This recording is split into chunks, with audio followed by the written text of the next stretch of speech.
All right, tonight the deadline for Georgia's recount is less than 3 hours away. Still at this hour, voters in the Peach State have more questions than answers and thousands of uncounted ballots, most of which were cast for President Trump.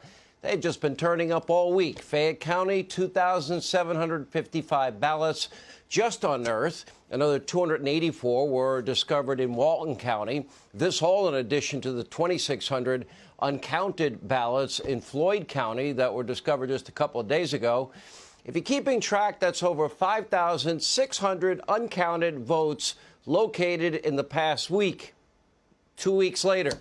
Now, in a state with a razor-thin margin of now just over 12,000, that is a serious problem. How is one to have faith, trust, confidence in our election system?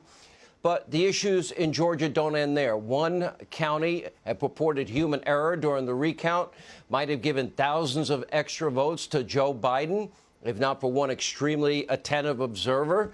According to Georgia's Republican Party chairman, it was a 9,000-vote discrepancy that was signed off by two officials in DeKalb County, Georgia, and would not have been discovered but for the Republican observer. Well, we didn't have observers at most of the states whose legal statutory language says you can have one. Yet another perfect example why election observers are critical if we want free and fair elections in this country. But in almost every state where the law guarantees partisan observers the right to watch the vote start to finish in the vote count, the law was never followed. State after state, we saw partisan observers blocked from performing their important legal duty and their right to do.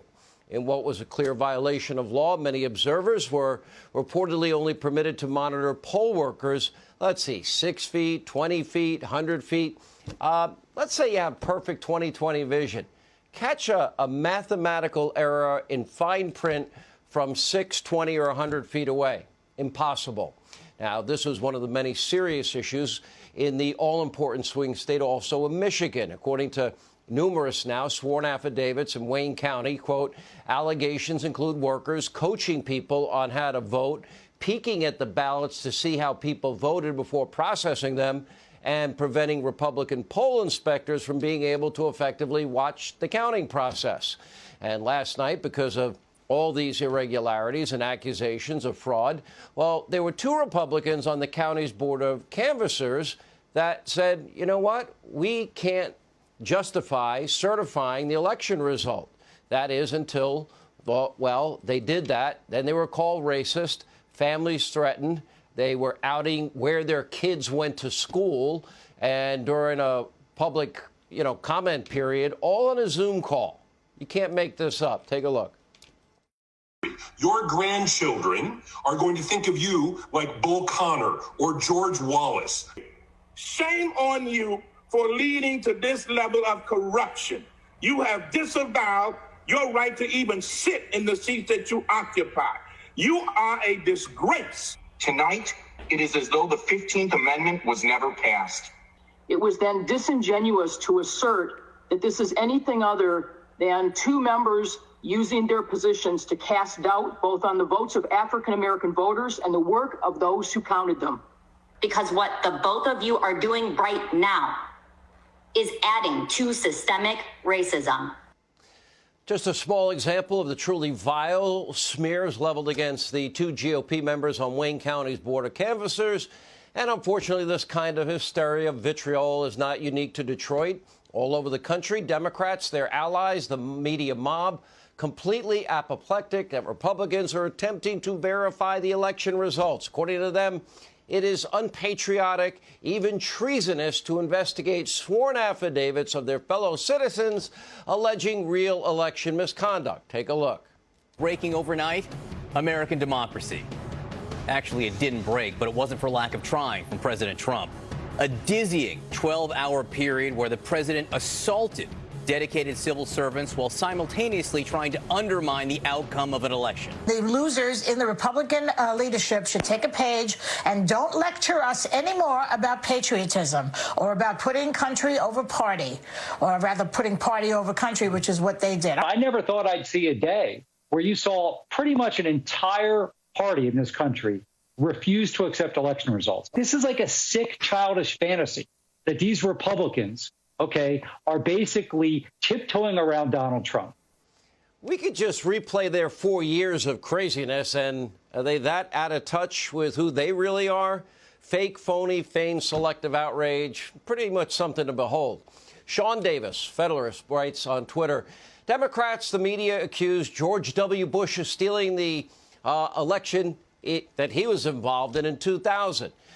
Some spread a conspiracy theory that Bush was involved in 9/11. They accused Bush of intentionally lying about weapons of mass destruction in Iraq, claiming electronic voting machines stole the election for Bush in 2004.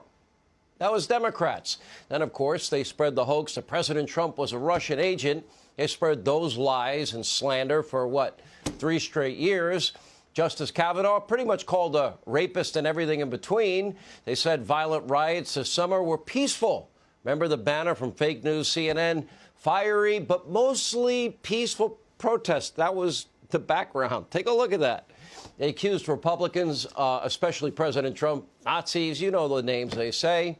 And let me add, by the way, Stacey Abrams in Georgia still has not conceded her gubernatorial race in Georgia from 2018, loved by the Democrats and the media. Now, the president wants to take a few weeks, count every legal vote, investigate every claim of fraud and abuse, and the media acts like the world is ending. Obviously, with amnesia the last 4 years. They don't care about the thousands of previously uncounted votes we're discovering just this week in Georgia. They don't care about the 2 men charged in California. Why? Submitting 8,000 ballot applications for fake or dead voters. Don't seem to care about the impending possible recounts in Wisconsin after allegations over voter fraud there carried out by election officials in 2 heavily Democratic counties. In fact, breaking tonight, Democrats are trying to change, get this, the state's recount rules in Wisconsin to actually make it more difficult to review mail-in ballots after the vote. Clearly, they don't care about the validity of any of those ballots.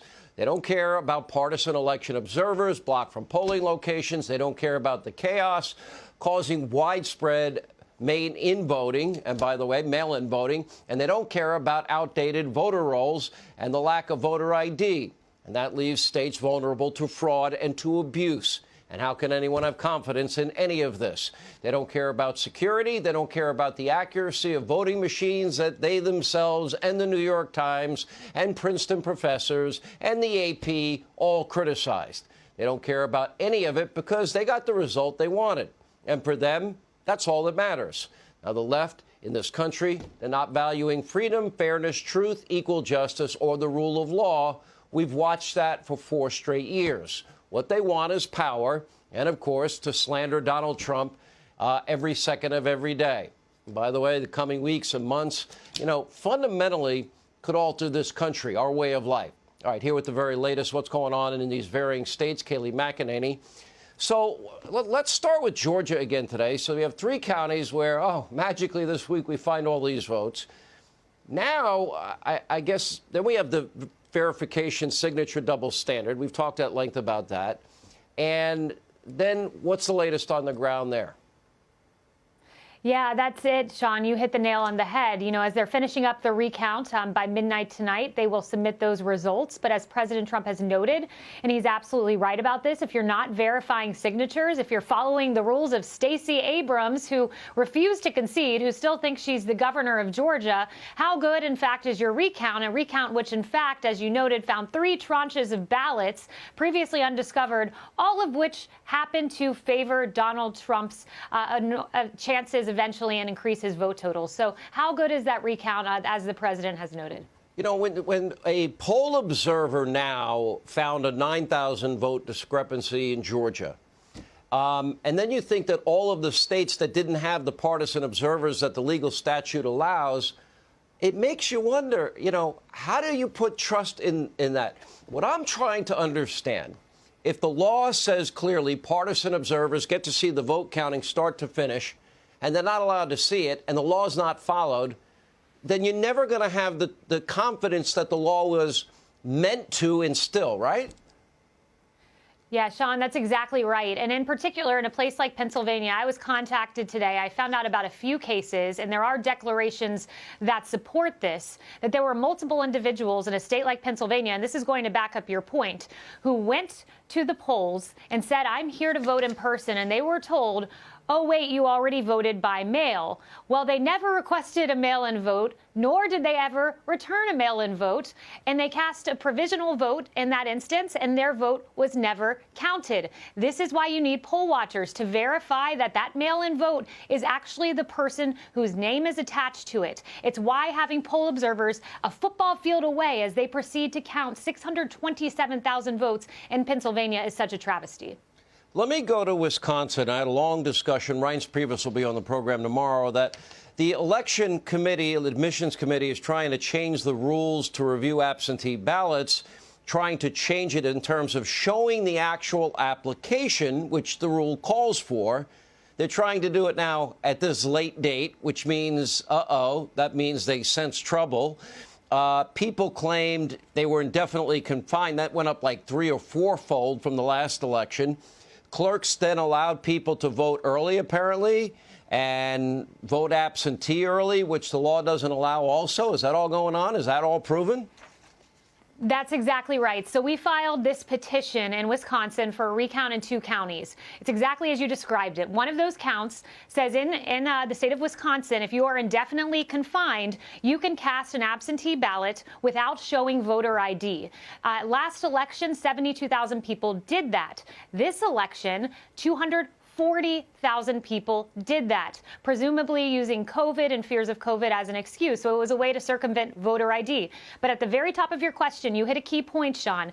We filed this recount, the recount petition, and in it, we allege that we need to see the absentee voter applications because it's an important aspect of Wisconsin law, and they weren't doing these applications. They were just giving people ballots. And as we speak right now, you have the election board trying to change the way the recount laws work to make sure that we're not able to count those applications for absentee ballots because they see just how strong this petition is. We'll see how they vote. It will probably come down during your program. And what's the latest out of Nevada? Out of Nevada, we filed a complaint yesterday. There are a lot of irregularities there. In particular, they were using a machine to verify signatures, which is very inaccurate. And in fact, that machine found that only 30% of the ballots should be counted because only 30% of the signatures match, which is a highly unlikely probability. So there's some issues there that we're looking into as well. All right, Kayleigh McEnany, thanks for the nightly update. We appreciate it. As I've said many times, this is America, right? We developed 2 COVID vaccines. The first identified case was January 21st of this year, and we did it in less than a year. Pretty amazing, right? You wouldn't know it by our election systems because they now represent a train wreck, but only in certain states. So how do you fix it? How do we count every legal vote in a fast, secure, verifiable way like they do in Florida and Ohio? How do we prevent fraud, abuse, changing laws after the game is played? Because we, the American people, you deserve better than the chaos that we see. And we've been watching unfold now over the past 2 weeks. Congressman Jim Jordan will be here with some news on that in a minute. But first, breaking only a couple of minutes ago, 2 Republican-led committees in the Senate, they released more findings surrounding the Biden family's sketchy international business ties. I'm sure that the media mob protection program will protect zero-experience Hunter again, but apparently Hunter was attempting to capitalize on his family name, negotiate business deals out of China and Russia as late as 2017. According to the report, quote, these new records confirm the connections between the Biden family, the communist Chinese government, as well as the links between Hunter Biden's business associates and the Russian government, and further support the committee's September 23, 2020 report and their findings that such relationships created counterintelligence and extortion concerns.